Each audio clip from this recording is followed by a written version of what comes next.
Ketika dua anak Adam mempersembahkan korban, yang satu dipersembahkan dari ketakwaan pada Allah, yang satu dipersembahkan bukan dari ketakwaan pada Allah, yang satu diterima, yang satu ditolak. Lalu yang ditolak dengan marah mengatakan, saya akan membunuh kamu. Bukan dia perbaiki dirinya, dia iri kepada yang diterima. Saudaranya mengatakan, seandainya engkau mengulurkan tanganmu untuk membunuh saya tidak akan mengulurkan tangan saya untuk melakukan yang sama. Paling dia membela diri, tapi dia tidak akan membunuh saudaranya karena niat buruknya. Orang yang beriman dalam keadaan kuat atau lemah, kaya atau miskin, dia tetap berpegang teguh pada tali Allah, dan Allah tidak akan sia-siakan dirinya.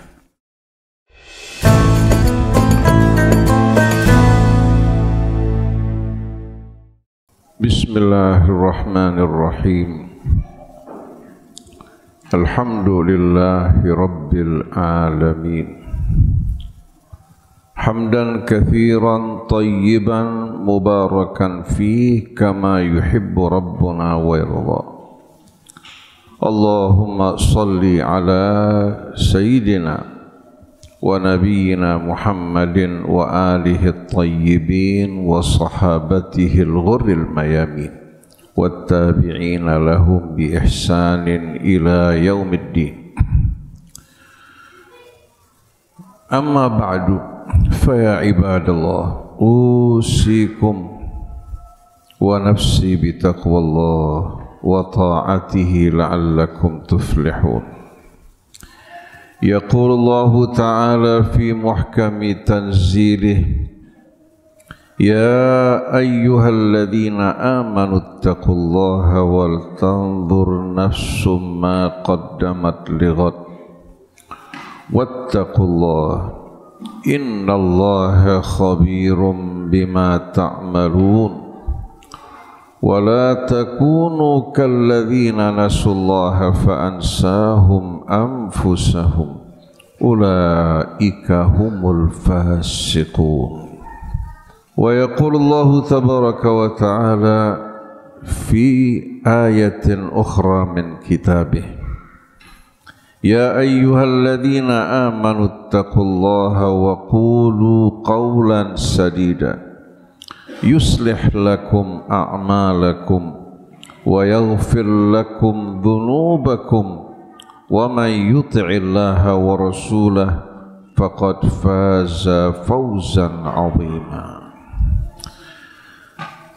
Para jamaah hadirin jamaah Jumat Masjid Al-Mahdi yang dirahmati Allah,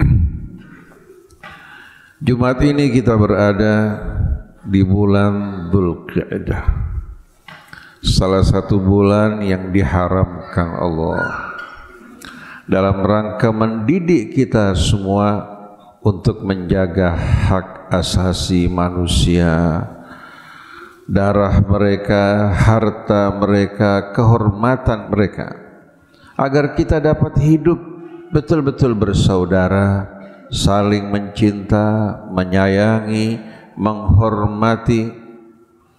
Bukan hanya kehormatan sesama kaum muslimin, orang-orang di luar Islam pun Allah Subhanahu wa ta'ala haramkan atas kita untuk mengganggu kehormatan mereka, baik darah mereka, harta mereka, kehormatan mereka haram, kecuali kalau mereka melakukan perbuatan-perbuatan yang membuka jalan bagi kita untuk memerangi mereka. Mereka mengangkat senjata, mereka melakukan tindakan teror, maka pada saat itu Allah izinkan bagi mereka yang berwenang untuk menjatuhkan hukuman bagi mereka agar tidak terjadi kekacauan. Kita pada dasarnya, baik kita muslimin maupun bukan orang Islam, sama-sama berasal dari ayah ibu yang sama.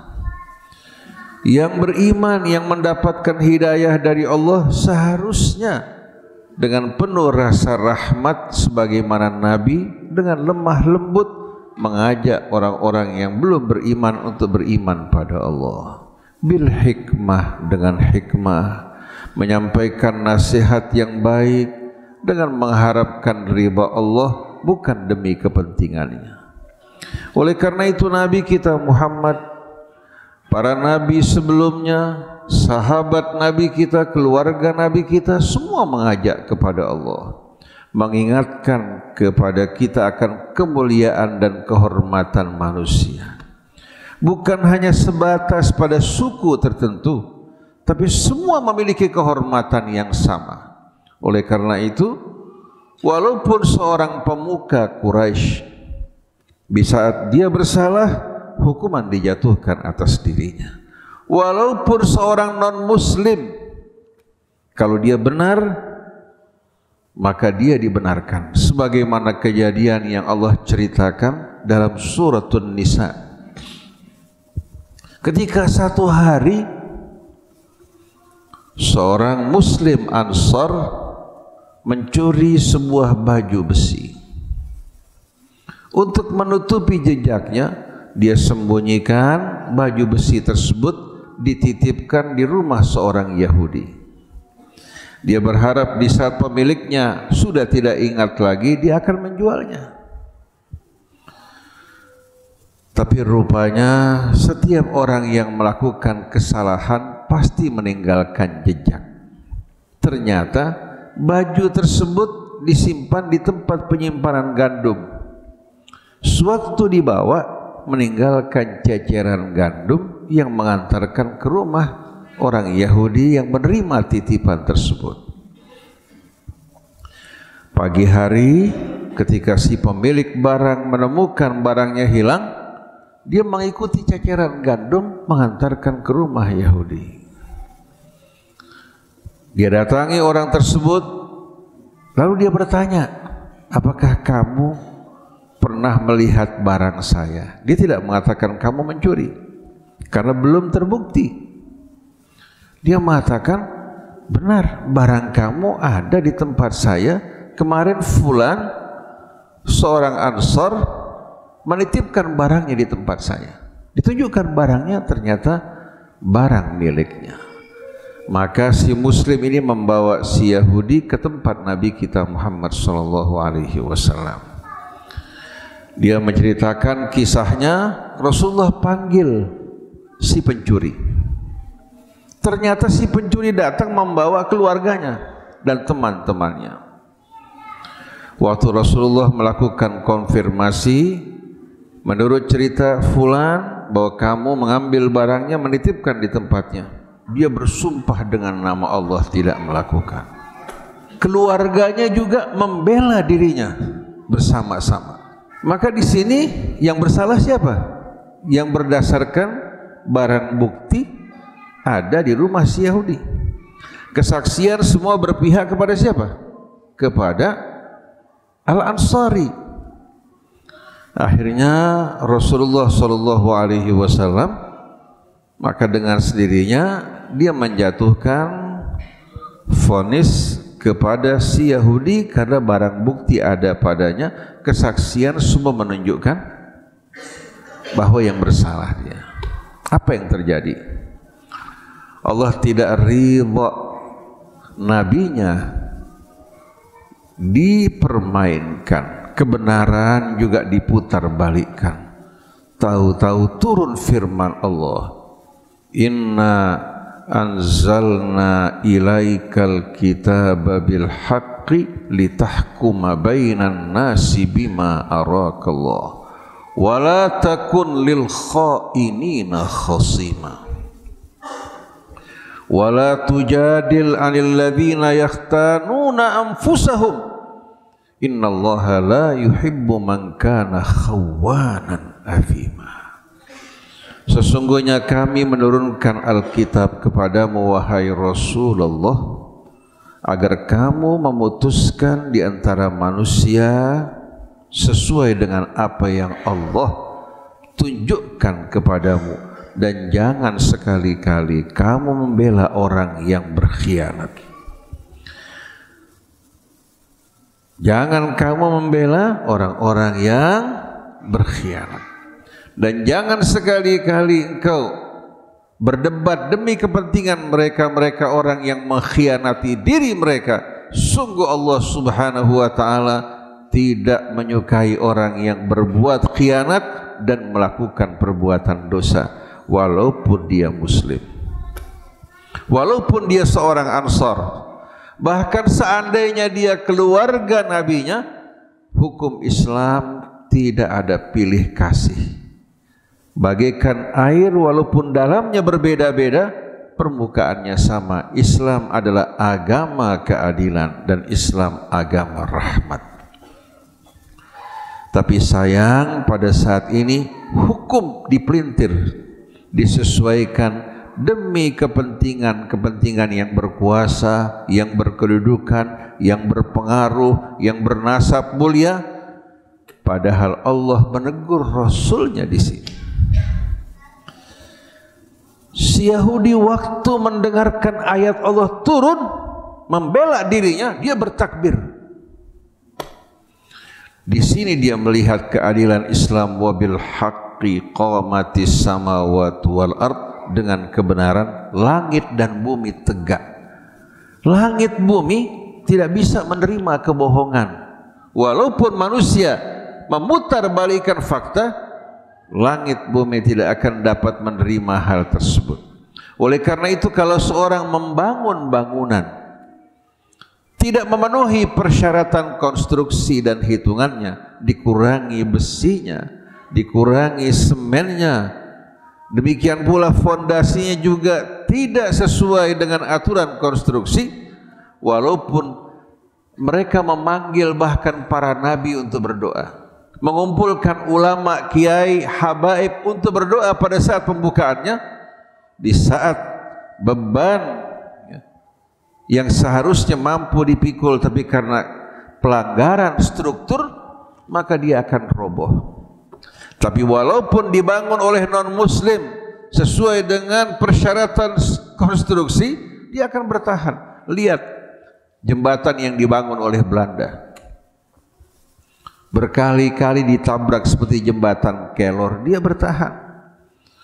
Begitu pula hadirin sekalian, jalan kereta api yang dibangun oleh mereka ratusan tahun bertahan.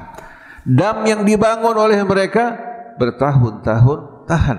Sedangkan jalan hadirin sekalian menuju Sukabumi baru sebentar sudah longsor, menelan korban. Karena apa? Pelanggaran struktur. Maka dengan sendirinya yang membangun harus bertanggung jawab. Jadi kalau kita perhatikan bersama-sama, kita ini sering beranggapan dapat mengubah aturan dan hukum. Kita langgar, pada akhirnya seperti seorang yang membangun bangunan, fondasinya tidak kokoh, semakin tinggi bangunannya, semakin cepat membawa keruntuhan, kehancuran. Maka bangun hidup kita di atas iman, di atas takwa, di atas amanat. Allah akan berkahi hadirin sekalian bangunan kita, dan Allah Subhanahu wa ta'ala akan terimanya. Ketika dua anak Adam mempersembahkan korban, yang satu dipersembahkan dari ketakwaan pada Allah, yang satu dipersembahkan bukan dari ketakwaan pada Allah, yang satu diterima, yang satu ditolak. Lalu yang ditolak dengan marah mengatakan, saya akan membunuh kamu. Bukan dia perbaiki dirinya, dia iri kepada yang diterima. Saudaranya mengatakan, seandainya engkau mengulurkan tanganmu untuk membunuh saya tidak akan mengulurkan tangan saya untuk melakukan yang sama. Paling dia membela diri, tapi dia tidak akan membunuh saudaranya karena niat buruknya.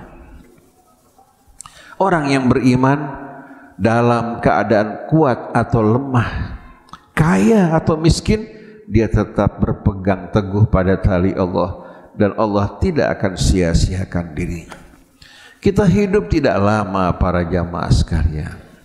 Dunia kita ini dibandingkan luasnya alam semesta kecil, lebih kecil dari sebutir debu.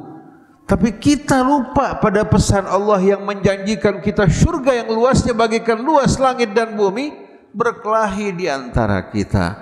Belum lagi memperebutkan jabatan, menghalalkan kebohongan, menyengsarakan rakyat. Jutaan sekarang orang-orang yang lahir pada tahun 90 kehilangan mata pencaharian mereka. Mereka tidak punya pekerjaan. Di saat orang kehilangan pekerjaan mereka, bisa saja mereka mengalami gangguan jiwa yang membuat mereka akhirnya tidak lagi bisa menjadi manusia yang produktif. Yang lebih mengerikan, kalau gangguan jiwanya menjadi ancaman orang lain, melakukan kerusakan, tindakan pidana. Semua ini hadirin sekalian menjadi tanggung jawab kita bersama. Oleh karena itu mari kita taburkan kebaikan. Berikan hiburan pada orang-orang yang sedang mengalami cobaan. Di saat kita punya kemampuan untuk mengangkat, memberikan solusi, berikan solusi. Dia saudara kita, sedarah, sedaging, apalagi saudara kita seiman. Nabi kita merupakan nabi yang penuh dengan rahmat. Dengan dakwahnya yang penuh dengan rahmat ini, orang berbondong-bondong masuk ke dalam Islam. Fabima rahmatin minallah lintalahum. Dengan rahmat dari Allah, kamu bersikap lemah lembut terhadap mereka. Lemah lembut ini rahmat dari Allah. Walau kunta faddan ghalidhal qalbi lan faddu min haulik. Kalau engkau bersikap kasar, berhati keras, mereka akan bubar meninggalkan engkau. Ketika Nabi sedang duduk di masjid, satu orang Arab Badui masuk ke masjid, kencing di masjid. Masjid Rasul lantainya tanah. Hingga kalau hujan turun tanpa atap, Nabi itu basah wajahnya, tanpa ada atap yang menaunginya sama sekali pada saat itu. Ketika sahabat marah dianggap orang ini menghina rumah Allah, Nabi mengatakan, biarkan dia sampai puas kencing. Setelah dia kencing, Nabi perintahkan ambil air, disiram, meresap ke dalam air. Tapi kita menghadapi saudara kita hanya karena perbedaan pendapat, kita sesatkan, kita bid'ahkan, kita kafirkan, sebarkan permusuhan. Padahal seandainya benar salah, sampaikan dengan lemah lembut. Kalau perlu rangkul dirinya, ingatkan untuk kebaikannya. Tapi kalau kita mengecam karena dia berbeda dengan kita, ini merupakan perbuatan yang tidak pernah dilakukan Nabi kita Muhammad SAW. Oleh karena itu pesan Nabi, basyiru wala tunaffiru. Sebarkan kabar gembira, jangan buat orang lari. Wa yassiru wala tu'assiru. Permudah agama Allah, jangan dibuat sulit. Supaya apa? Supaya orang melihat agama Allah ini rahmat, jalan keluar, petunjuk, cahaya, pembawa kesembuhan. Bukan seperti yang kita jumpai saat ini, agama berubah menjadi gunting pisau yang mencabik-cabik, menaburkan kebencian, membuat wajah bermuka asam, menyeramkan. Tapi Nabi selalu tersenyum, sampai Nabi mengatakan, jangan pernah kamu kikir dengan kebaikan, walaupun hanya sekedar kamu menjumpai saudara kamu dengan senyum. Wala tuhaqqiranna minal ma'rufi syai'a walau an talqa akhak biwajhin bashush. Senyum saja amal kebaikan, membuat hidup terang dan damai. Tapi muka yang asam, kata-kata yang kasar, menaburkan kebencian. Nah, kita berharap masjid-masjid kita ini masjid yang penuh dengan rahmat. Nabinya rahmat, kita seharusnya orang yang menerima rahmat dan membawa rahmat. Barakallahu li wa lakum fil Qur'anil azim. Wa nafa'ani bima fihi minal ayati wa dzikril hakim. Wa taqabbala minni wa minkum tilawatahu innahu huwas samiul alim. Wa aqulu qawli hadha wa astaghfirullaha li wa lakum wastaghfiruhu innahu huwal ghafurur rahim.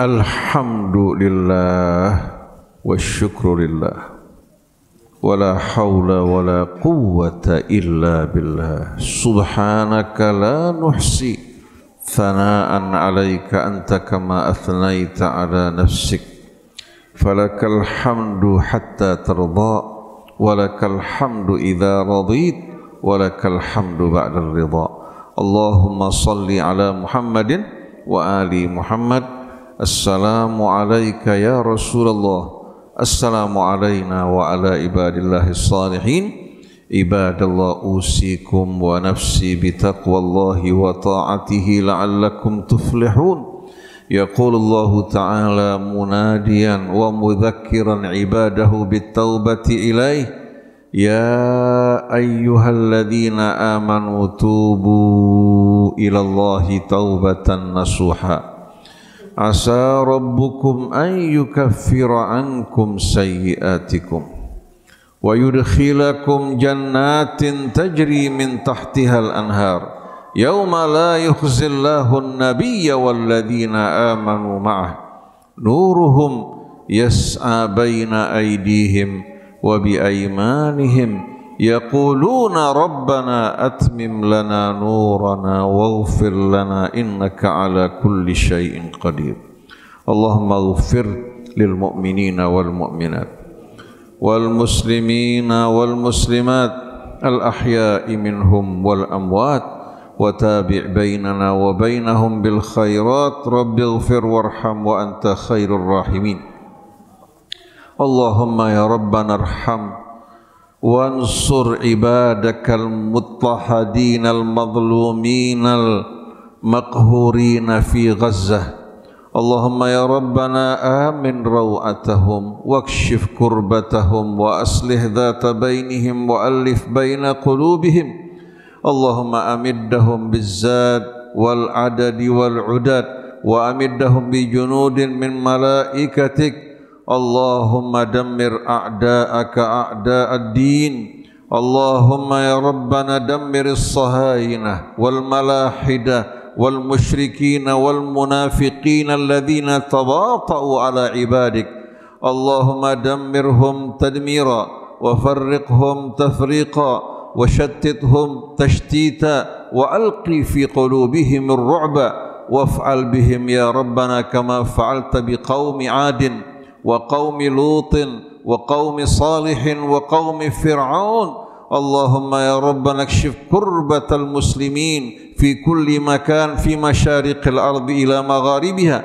اللهم اجمع كلمة المسلمين اللهم ألف بين المسلمين اللهم اجعلهم قلبا واحدا ويدا واحدة على أعدائك وأعدائهم ربنا أفرغ عليهم الصبر وثبت أقدامهم وانصرهم على القوم الكافرين وصل اللهم على عبدك ورسولك محمد وآله وصحبه وسلم عباد الله إن الله يأمر بالعدل والإحسان وإيتاء ذي القربى وينهى عن الفحشاء والمنكر والبغي يعظكم لعلكم تذكرون فاذكروا الله العظيم يذكركم ولذكر الله أكبر